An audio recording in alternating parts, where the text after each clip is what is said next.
Bentornati a Primo Piano e bentornati a Ciao PD, immagini e idee per un candidato. È un viaggio che abbiamo iniziato da qualche settimana per cercare di capire insieme quali sono i temi che il centro-sinistra e il Partito Democratico possono proporre in vista delle prossime elezioni europee, ma soprattutto per quello che sarà l'appuntamento con le regionali che si svolgeranno al termine del 2025 o nei primi mesi del 2026. Siamo molto felici di avere qui con noi oggi Deborah Serracchiani, grazie di essere con noi, deputato del Partito Democratico. Parto con lei subito da un tema, onorevole Serracchiani, quello della possibile, ormai sembra quasi probabile, candidatura della segretaria del partito Elly Schlein alle prossime europee. Intervenendo qui da noi a Ciao PD, alcuni esponenti, lo stesso segretario regionale del partito, dicono manifestano qualche perplessità e poi dicono, come è giusto che si faccia in questi casi, se la segretaria verrà eletta dovrà rispondere agli elettori e quindi andare a Bruxelles. Lei è stata sorpresa intanto da questa ipotesi di possibile candidatura della segretaria del suo partito?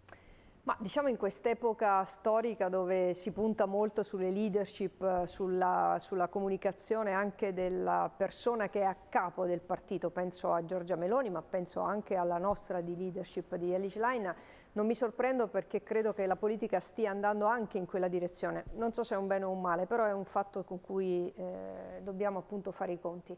E spero che se ne parli in una direzione nazionale. Sono ancora affezionata ai partiti che comunque discutono negli organismi di partito e quindi mi auguro che la segretaria prenda questa decisione insieme al proprio partito.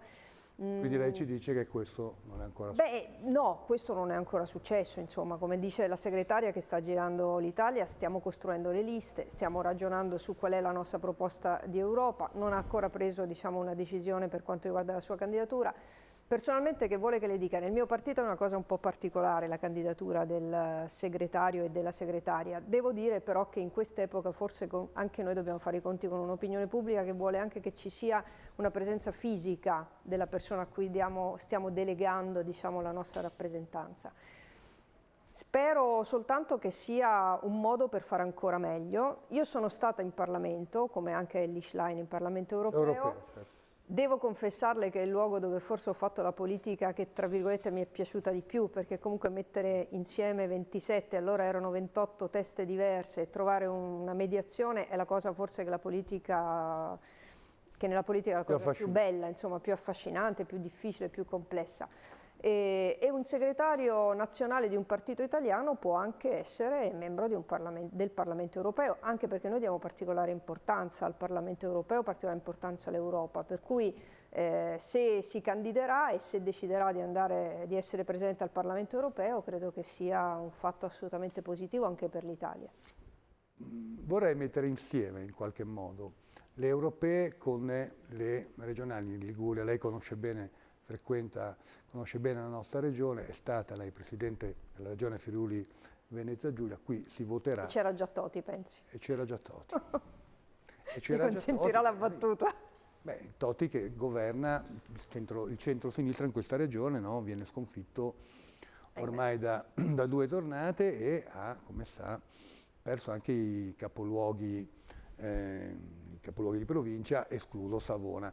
Faccio un passo indietro, c'è chi, non lei credo, non lei ce lo dirà, ma anche all'interno del vostro stesso partito, sostiene che in qualche modo la candidatura alle europee della segretaria Schlein sia un modo per polarizzare lo scontro politico con Giorgia Meloni, fare la conta, insomma, e dall'altra parte emarginare in un angolo Giuseppe Conte, che ci ricordava anche il senatore Ligure 5 Stelle Luca Pirondini, non si candiderà alle prossime europee. Per lei può essere anche, le chiedo, può essere questo tentativo che spinge la segretaria a candidarsi? Diciamo che il maggior partito dell'opposizione, qual è il Partito Democratico, deve lanciare il guanto di sfida. E quindi è giusto che la segretaria polarizzi la campagna elettorale delle europee, ma non solo delle europee, ci saranno anche amministrative importanti, certo, vanno al voto i anche 100 regioni comuni, importanti, per cui insomma diciamo che è una partita complessa che non riguarda solo le europee. E se lo farà vuol dire che il partito maggiore ha lanciato quel guanto di sfida al maggior partito della maggioranza di governo, per cui francamente questa polarizzazione secondo me tra due donne peraltro, io la vedo anche positivamente in qualche modo, cioè chiarisce destra-sinistra. Ecco, da questo punto di vista noi le idee chiare su destra e sinistra, su chi scegliere tra Trump e Biden ce l'abbiamo ancora, quindi questo capisce che insomma ci qualifica un po'. Lei è stata chiarissima nella risposta, io le chiedo anche una risposta sulla sfumatura. Può essere un modo per mettere in un angolo nel centro-sinistra il Movimento 5 Stelle e Giuseppe Conte? E le chiedo ancora, questo non è in qualche modo un po' contraddittorio rispetto a quella che, anche ascoltando il suo partito sul territorio, è l'indicazione che è stata data da Roma, dalla segretaria, dal Nazareno, insomma, cercate in qualche modo sul territorio, nelle amministrative, l'alleanza con il Movimento 5 Stelle e cercate di allargare. Ma mi sembra che parlino i fatti, noi proviamo a farlo sempre, proprio per quella ragione che ricordavo prima, cioè siamo il maggior partito del centro-sinistra, abbiamo l'obbligo morale ma anche politico di fare questo tentativo. Dopodiché io credo che il nostro avversario sia la destra e noi la nostra partita la facciamo su Giorgia Meloni, su Salvini e su Tajani, cioè sui partiti del centrodestra, che è sempre più destra, insomma, e se guardiamo alle europee l'ingresso ad esempio di Zemmour e dell'estrema destra nel partito di cui è presidente nel Parlamento europeo la Presidente Meloni, insomma, ci facilita tra virgolette il compito, cioè chiarisce qual è la destra e chiarisce invece il compito del Partito Democratico. Naturalmente Giuseppe Conte farà la sua partita, la farà il Movimento 5 Stelle, noi però questo dovere di mettere insieme una coalizione di centrosinistra lo abbiamo sempre portato avanti, ce l'abbiamo fatta ad esempio in Abruzzo, dove abbiamo un candidato che è tra l'altro veramente il campo largo, perché non ci limitiamo soltanto al Movimento 5 Stelle e al Partito Democratico, ci sono anche gli altri partiti in coalizione del campo largo del centro-sinistra. Speravamo di riuscire a farlo in Sardegna, non ci siamo riusciti, anche per una dinamica interna al Partito Democratico, e speriamo di riuscire a farlo anche in Liguria quando sarà il momento. Certamente bisogna partire adesso però. Lei conosce bene Matteo Renzi, lo ha appoggiato nella seconda segreteria, non nella prima. Pochi giorni fa, qui in visita in Liguria, Matteo Renzi, il senatore Renzi, ha detto c'è ancora tempo per parlare di elezioni regionali, lo scenario cambierà, però ha avvertito il centro-sinistra, noi guardiamo con attenzione anche a quello che è il progetto di Giovanni Toti del centrodestra, in qualche modo del centro. Ma sorprendono queste dichiarazioni? Bah, insomma, mi sorprendono poco se guardo spesso come vota alla Camera Italia Viva, spesso vota con il centrodestra, quindi mi sorprende meno.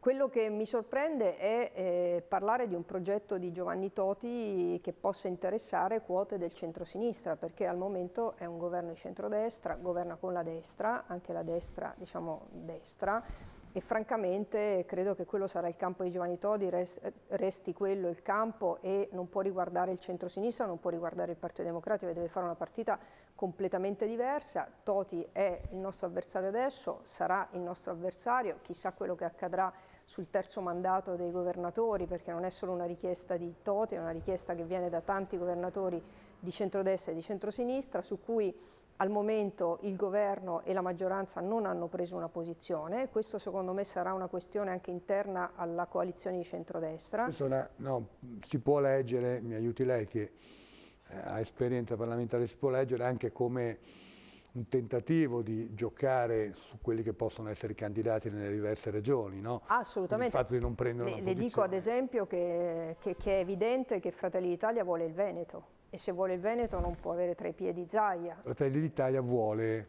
in qualche modo un governo. Vuole delle regioni, cioè vuole pesare più di quanto pesa adesso, numeri alla mano. Perché al centro-nord non ha regioni. Ha parlato prima lei di guanto di fila. Possiamo vedere un'immagine che la riguarda. La prima immagine che la riguarda. Ecco. Lei qui è giovanissima, 2000? Lei quando è lì l'immagine, mi perdoni, mi scusi. Allora, lei quando qui lanciò il... Mamma mia. No, però è è incredibile questa cosa, perché lei è giovanissima Sì. ora, era giovane anche in quella foto, però venne Possiamo dire quanti anni ho? lei venne definita l'enfant prodige, Sì. in qualche modo, no? La balilla, diremo noi a Genova, la giovane che lancia la sfida nel Partito Democratico, ma in realtà aveva In realtà lì avevo già 38 38 anni.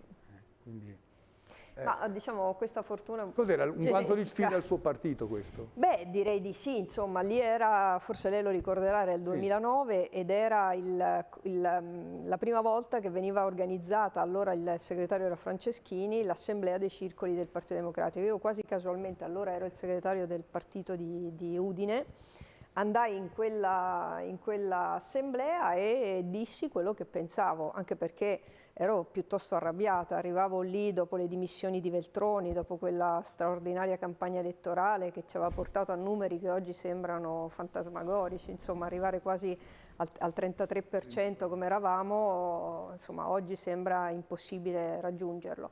Nonostante questo lui si dimise e questo per me e per tanti che avevano creduto nel Partito Democratico prendendone la prima tessera fu veramente un momento di grande delusione e anche rabbia. Io portai quella mia rabbia in quella sede.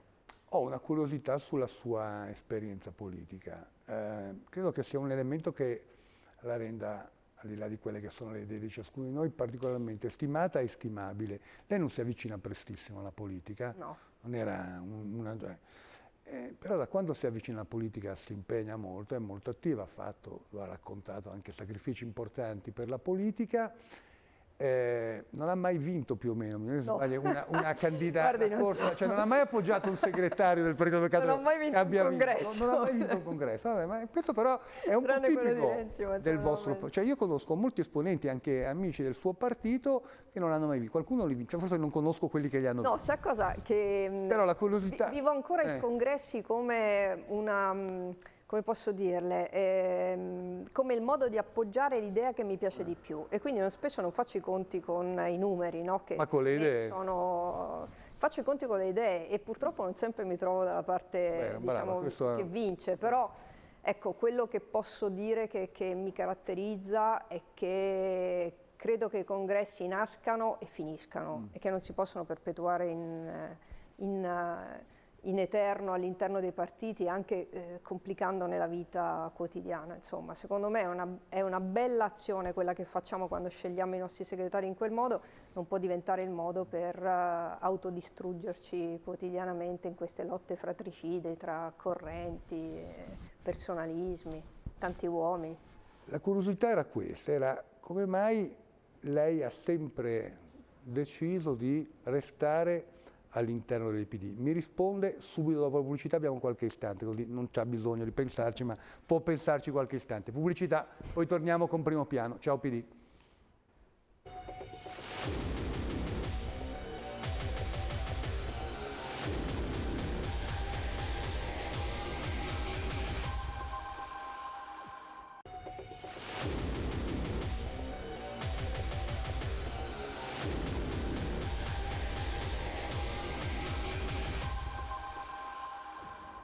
Bentornati a Primo Piano, bentornati a Ciao PD, onorevole Serracchiani.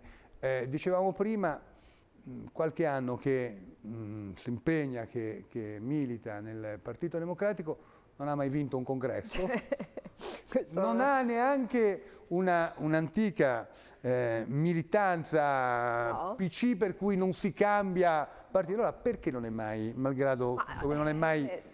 Non ha mai lasciato come hanno fatto molti, ma no, ma perché alcuni suoi colleghi. È il mio primo e unico partito nel quale ho militato e nel quale credo, che ogni tanto mi fa arrabbiare anche tanto, e però penso sempre che quando si vogliono cambiare le cose bisogna starci dentro a quelle cose per cambiarle, non guardandole da fuori, magari in modo un po' schizzinoso, dire non mi piace più, sbatto la porta.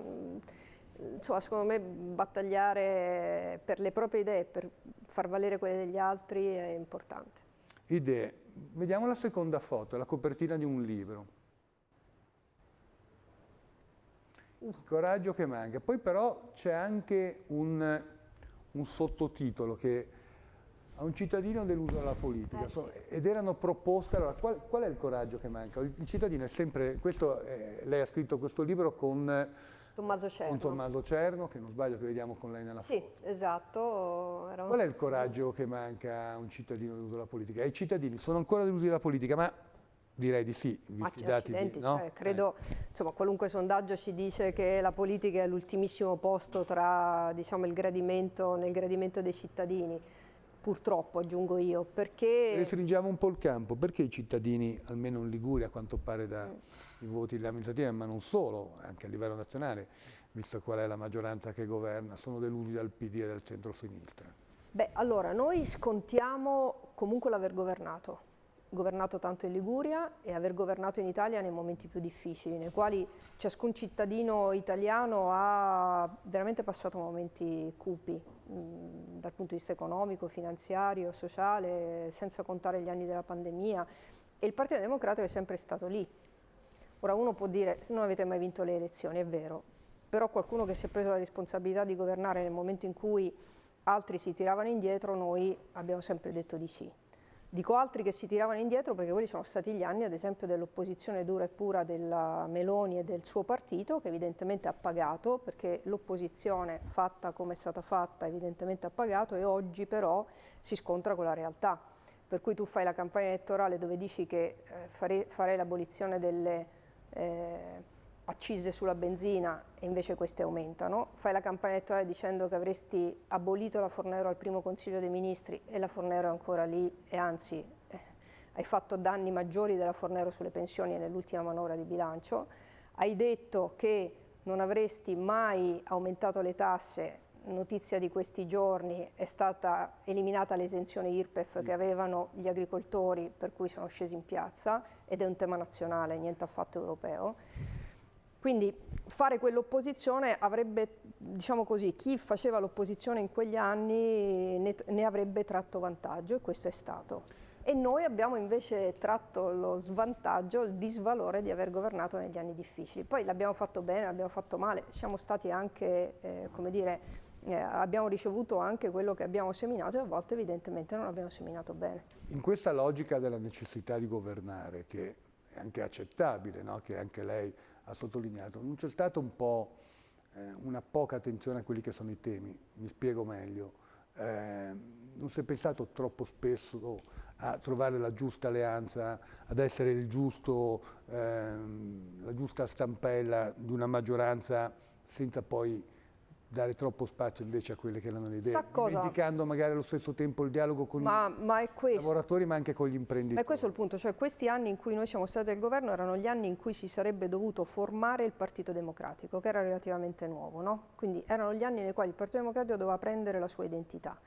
Quando sei al governo questo è difficile da fare, no? Soprattutto se sei al governo con maggioranze ibride come quelle con cui abbiamo governato noi, sempre col centrodestra, quindi quasi mai in diciamo, maggioranze dove ci sarebbe stato più semplice dire quali erano le nostre idee e portarle fino in fondo. Per cui questa cosa è quella che paghiamo, cioè quando si dice che il Partito Democratico ha un'identità che non è, diciamo, comprensibile, è anche il risultato del fatto che siamo nati e non ci siamo formati come avremmo dovuto fare e come saremmo stati politicamente se non avessimo appunto governato e non fossimo stati costretti ovviamente qualcuno può dire non ve l'aveva ordinato il dottore di stare lì, non c'è dubbio, però qualcuno doveva governare. Ed è stata una scelta che è stata fatta, che abbiamo pagato e che stiamo pagando. Oggi però essere all'opposizione, politicamente, io considero positivo il fatto di essere all'opposizione, di avere come avversario quella destra e di riuscire in qualche modo con le nostre idee finalmente a chiarire da che parte sta il Partito Democratico. Mi riferisco ai temi del lavoro, mi riferisco ai temi delle grandi crisi industriali, che sembrano non essere all'ordine del giorno di questo governo, ma che sono invece sul tavolo e sono tante. Non a caso la Liguria purtroppo ha anche una, diciamo, parecchie di queste crisi industriali anche importanti. Sta cambiando il volto di interi nostri territori, pensi a tutto il tema dell'automotive, dell'automobile, come sta cambiando, l'intelligenza artificiale, come stanno cambiando le grandi piattaforme digitali. Noi su questi temi, noi Italia, non ci siamo. Che inizi a starci il Partito Democratico con delle idee chiare su come quel lavoro deve avere dignità, deve guardare a quelli che il salario minimo non ce l'hanno, ci vuole il rinnovo dei contratti collettivi, ci vuole la possibilità di ripianare la differenza che c'è tra nord e sud, e non è l'autonomia differenziata a risolvere questi problemi, allora finalmente noi siamo sui contenuti e sul merito. Lo facciamo dall'opposizione, uno può dire è più facile, beh, ben venga che finalmente riusciamo a fare una cosa facile, cioè di spiegare quali sono le nostre idee. Vediamo un'altra foto perché credo che possa essere interessante per proseguire il nostro racconto. Allora, qui sono Grillo, Giuseppe Conte e Casaleggio. Lei li ha definiti in un'intervista, un intervento alla 7, mi disse non sono i nostri nemici ma sono un po' di anni fa ormai, sono passati ma sono i nostri competitor in qualche modo. Li considera ancora così? Ma allora, diciamo, non considero così il loro elettorato, perché credo che invece in questi anni alcune affinità siano emerse. Penso appunto sui temi del sociale. Sul reddito di cittadinanza noi avevamo una posizione un po' diversa che diciamo così, avrebbe probabilmente fatto superare quelle incertezze che il reddito di cittadinanza ha avuto, soprattutto laddove è stato utilizzato, diciamo così, a sproposito e non per aiutare le persone che veramente avevano bisogno. Però su alcuni temi, l'attenzione al sociale, la sanità pubblica, il salario minimo, abbiamo portato quell'elettorato a guardare con interesse a noi e a loro insieme, e questo secondo me è positivo.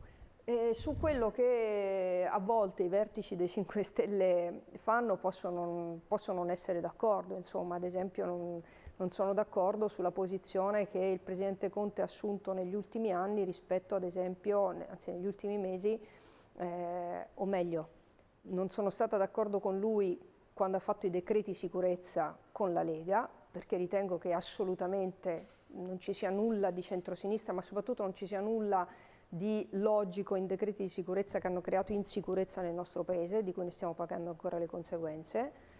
E quindi quel mondo là per me è distante, e credo che Giuseppe Conte debba anche fare, tra virgolette, i conti con la realtà di oggi che ci imporrebbe di stare insieme anche quando questo è più difficile. Invece la fatica che noi facciamo spesso è una contrarietà che viene dal centro sui territori, che trovo difficilmente giustificabile. Vediamo un'altra soprattutto foto. Di fronte a questa destra. Ecco, questa è Piazza Unità d'Italia a Trieste. Credo di sì, abbiamo scelta per questo. A me interessa questo. Lei è stato governatore del Friuli Venezia Giulia, che ormai è la sua regione d'adozione. Lei è romana, ma vive lì da molti anni. Le chiedo non di dare consigli perché sarebbe sbagliato, ma così di raccontare come io credo che un governatore debba parlare banalizzo, parlavamo prima dell'occupazione, dei temi dell'occupazione, deve parlare con i lavoratori in cassa, ma deve avere anche dei contatti forti con quelle che sono le realtà imprenditoriali. Un tema che si avverte un po' in questi anni dove la regione è governata ormai quasi da 10 anni dal centrodestra, è quella di una mancanza del suo partito, del PD, di saper dialogare sia con gli operai che con gli imprenditori. Per lei la sua esperienza invece, immagino, di governatore del Friuli Venezia Giulia la portava a dialogare con entrambi. Questa può essere una realtà che manca, e se manca al PD perché? La capacità di dialogare sui temi del lavoro sia con gli imprenditori che con i lavoratori. Allora, a me piace parlare di lavori, perché quando si parla di lavoro si può immaginare soltanto l'operaio, si può immaginare soltanto il lavoratore subordinato, ci sono invece i lavoratori autonomi, ci sono i piccoli imprenditori, ci sono anche i grandi imprenditori, insomma c'è un mondo variegato di lavori a cui noi dobbiamo avere l'ambizione di parlare, sia quando diciamo cose che fanno piacere ai nostri ascoltatori, sia quando invece ovviamente non siamo d'accordo e lo diciamo anche con forza. Non voglio essere troppo autoreferenziale, però le posso chiedere come abbiamo affrontato alcune grandi crisi. Lei ricorderà ad esempio la crisi dell'Electrolux, di Porcia, ma non solo di Porcia, era una crisi industriale di grandi dimensioni. Io ero Presidente della Regione, che era anche Presidente del Consiglio, no? Sì, il Presidente del Consiglio era Matteo Renzi.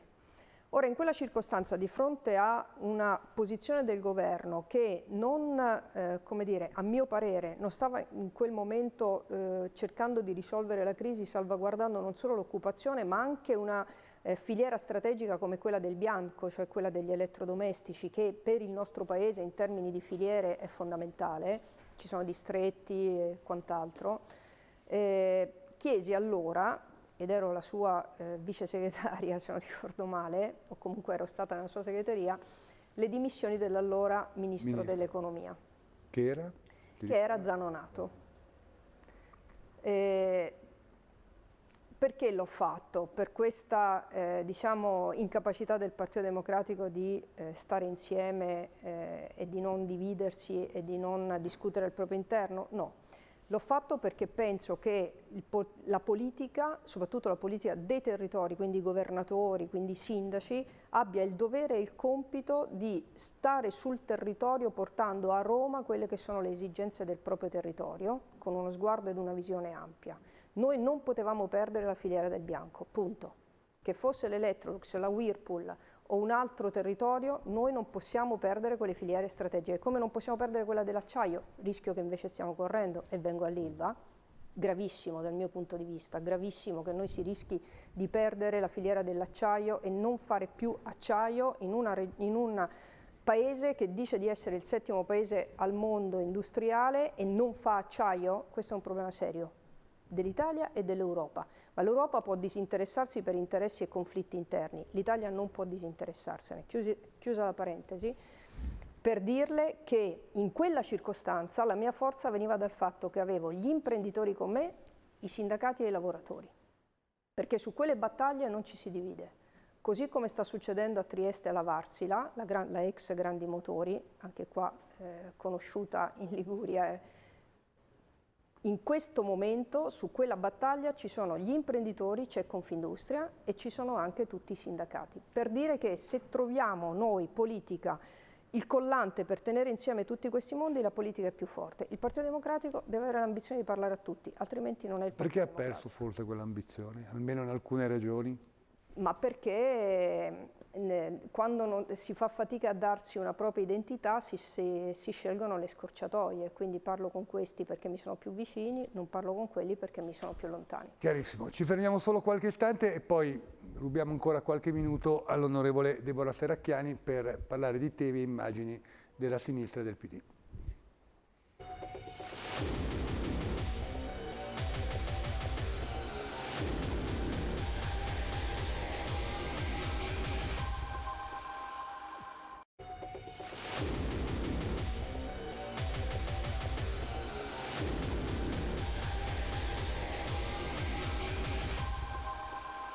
Bentornati a Primo Piano, bentornati a Ciao PD e grazie all'onorevole Deborah Serracchiani di essere ancora con noi. Onorevole, le farei vedere un'altra foto di un leader del quale abbiamo già parlato.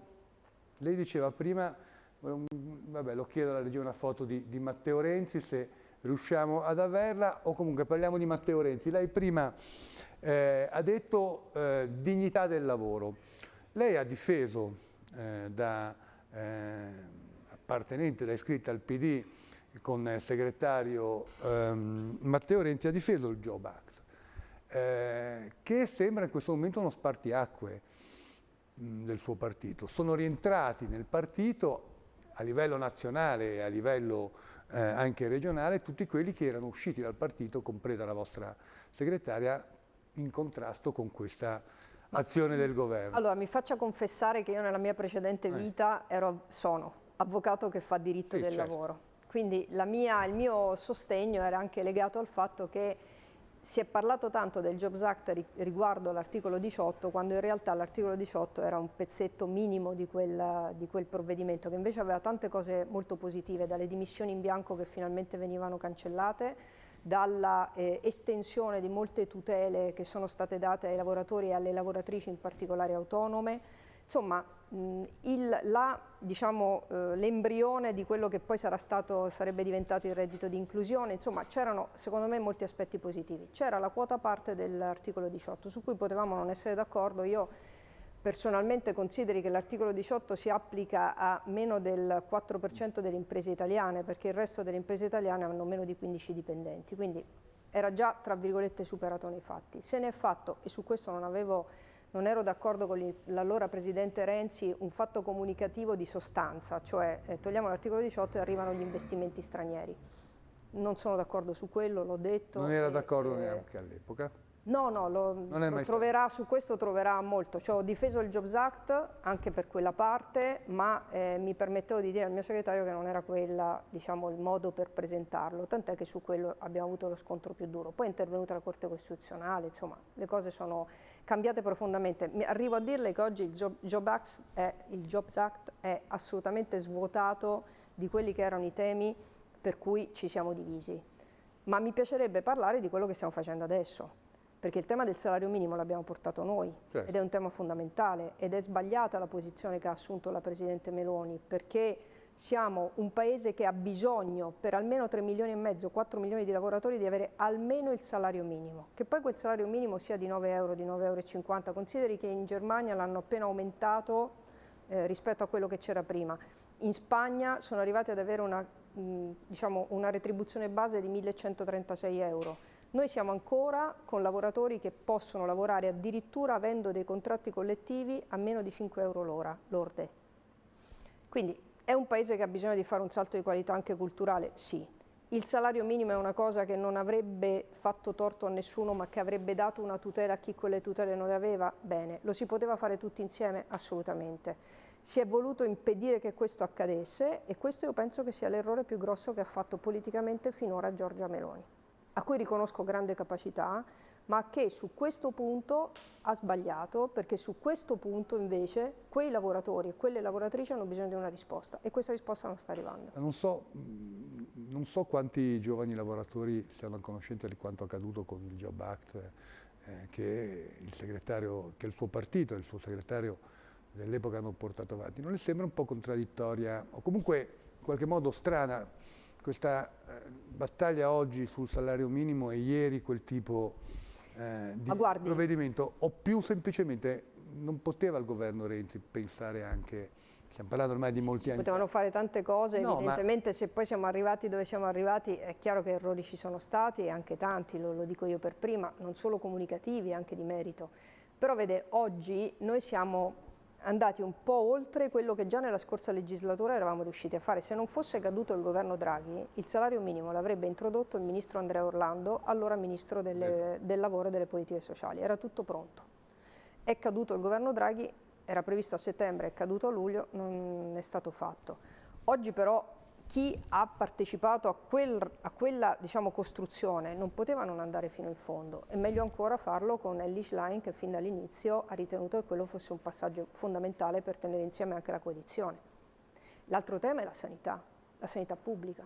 Cioè lei oggi ormai in qualunque ospedale vada, e guardi, noi abbiamo affrontato la pandemia come l'abbiamo affrontata nel nostro paese perché per fortuna abbiamo un servizio sanitario nazionale universale, altrimenti e purtroppo i morti sono stati tanti e non tutto è andato come avremmo sperato, in alcune situazioni è andato peggio che mai in altre, però se non altro abbiamo avuto la possibilità di una cura che in altri paesi europei e non solo non c'è stata neppure durante la pandemia.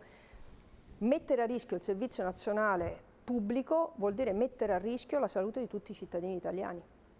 Questo è un tema fondamentale su cui la destra e la sinistra si dividono da sempre. Lei basta che vede come si governa a livello territoriale, dove quando c'è il centro-sinistra la sanità pubblica viene assolutamente incentivata, anche se vuole ideologicamente incentivata, poi bisogna fare i conti con i tagli di bilancio, laddove governa la destra c'è oggettivamente l'idea che la sanità pubblica stia in piedi se si aumenta il livello di quella privata. Sono due concezioni diverse e non sto demonizzando la privata. Non è accaduto, ad esempio in Liguria, non sto demonizzando la privata. Non è accaduto sempre così.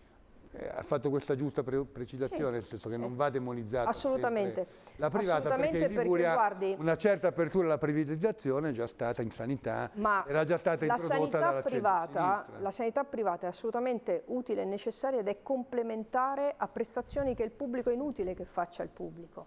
Quello che non può avvenire è che, le faccio un esempio, che è un dato vero, non lo sto inventando, si sta pensando di fare alcune terapie intensive private. Allora, personalmente io credo che una terapia intensiva che è complessissima, costosissima, che richiede competenze straordinarie, macchinari straordinari, debba ancora rimanere all'interno del pubblico, cioè debba rimanere laddove ci sono grandi ospedali che curano dall'emergenza a 360 gradi un paziente che è in condizioni serie.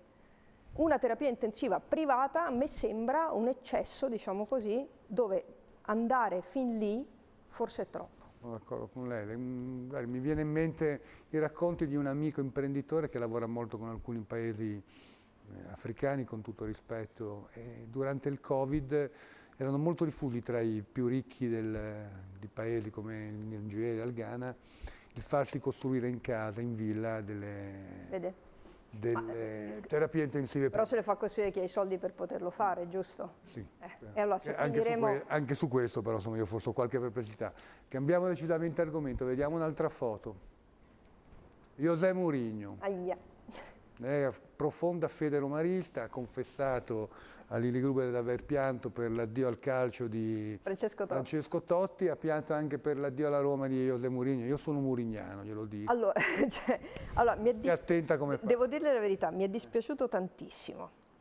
Però sono andata a vedere allo stadio, non ci andavo da tantissimi anni, Lazio-Roma, quell'infelice Lazio-Roma, l'ultimo all'esito del quale poi Mourinho ha lasciato. E devo dire che la Roma ha giocato talmente male, ma talmente male, che quando sono uscita da lì qualunque cosa pur di cambiare. E il fatto che sia arrivato De Rossi, insomma, è comunque una bandiera della Roma, per cui insomma l'ho vissuta meno peggio che se fosse arrivato un chiunque altro.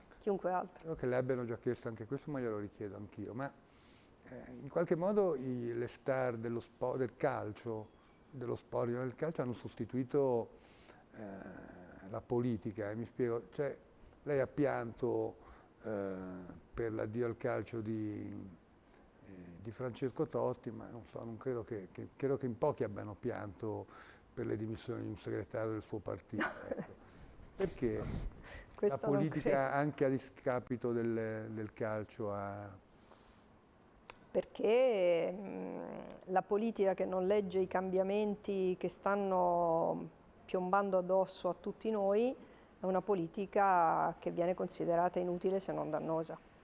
E fin tanto che la politica leggeva quei cambiamenti è stata la guida del paese e dei nostri cittadini. Quello dobbiamo ritornare a fare, leggere i cambiamenti, guidarli e in qualche modo aiutare le persone a sopravvivere a quei cambiamenti, perché a volte sono molto pesanti. Arriva in Europa, non il suo partito, ma la Roma di De Rossi? Speriamo. La partita con l'Inter non è stata particolarmente... E devo dire che ricordo anche la partita col Genova, che insomma abbiamo perso malamente, l'ultima. Noi da genovesi. Lo so. Però se la può consolare, ha vinto anche l'Olimpico con la Lazio, il Genoa, quindi... Giusto, questo è positivo. Io sono una persona orribile, abbiamo rubato dal suo profilo WhatsApp una foto, la possiamo vedere e poi la salutiamo. Che foto è? Cosa rappresenta? Dunque, lui è Luciano ed è cieco da un occhio, e dovevano quindi abbatterlo e invece l'ho preso in affidamento per un certo periodo, credo si possa dire che gli ho forse salvato la vita e in cambio mi insegnavano un po' a montare a cavallo. Ho fatto delle cadute terribili, però siccome ho la testa dura rimontavo sempre sopra e mi sono anche divertita molto e devo dire che il cavallo è un animale di una sensibilità incredibile. Mai perdersi d'animo, no? Insomma risalire in sella. Sì. Ma sì, per forza, cioè non ci si può abbattere per una caduta. Gliel'hanno già chiesto in tanti, gliela chiedo io ancora prima di salutarla e di ringraziarla. Deborah Serracchiani pensa mai alla segreteria del Partito Democratico? Se sto qui è perché non ci ho mai pensato, mi verrebbe da dire. No, scherzo, è un ruolo importantissimo che adesso sta svolgendo Elly Schlein ed è giusto darle una mano. Grazie a Deborah Serracchiani, grazie a voi per averci seguito in questo Ciao PD. Ci vediamo presto con un nuovo viaggio nel centro-sinistra nel Partito Democratico in vista delle prossime elezioni regionali e poi delle amministrative.